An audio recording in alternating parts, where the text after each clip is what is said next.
अज़ुबिल्लाहि मिनश्शैतानिर्रजीम बिस्मिल्लाहिर्रहमानिर्रहीम अस्सलामु अलैकुम वरहमतुल्लाहि वबरकातुहू। उम्मीद करता हूँ आप सब खैर आफियत से होंगे और दुआ गो हूँ कि खालिक कायनात रब्बे ज़ुल जलाल आपको हर शर से, आफात व बलियात से महफूज फरमाए, आमीन। आज एक और नए वजीफे के साथ सैयद सदरुद्दीन हाज़िर खिदमत है। नाजरीन, आज का वजीफ़ा यरकान के लिए पेश खिदमत है। वो दोस्त अहबाब, भाई बहन, बेटियाँ, माएँ, बुजुर्ग जिनको ये मर्ज लाहक हो गया हो, आप उसकी मेडिसिन वगैरह इस्तेमाल कर करके थक गए हो, तो ये वजीफ़ा पढ़िए और दुआ में याद रखिएगा। वजीफ़ा कुरान करीम की एक छोटी सी आयत मुबारक है और अस्माए बारी ताला है।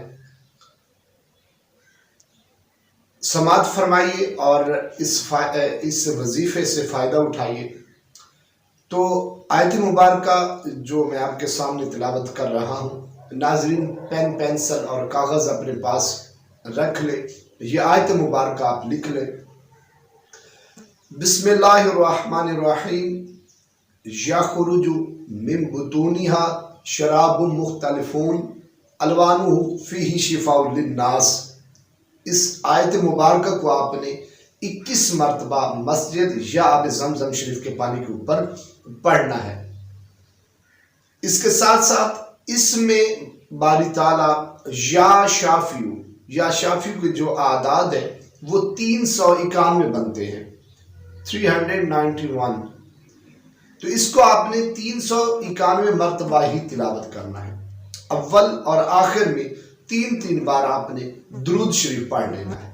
दुरूद शरीफ जो भी आपको आसानी के साथ ज़ुबानी याद हो वो आप पढ़ ले। ये वजीफ़ा 11 दिन या 21 दिन, जिस तरह आपको मुनासिब लगे। 11 दिन करेंगे तो फिर आप 2 वजीफ़े कर लें। अगर 21 दिन मुतवातिर पढ़ेंगे तो फिर एक ही वजीफ़ा काफ़ी है।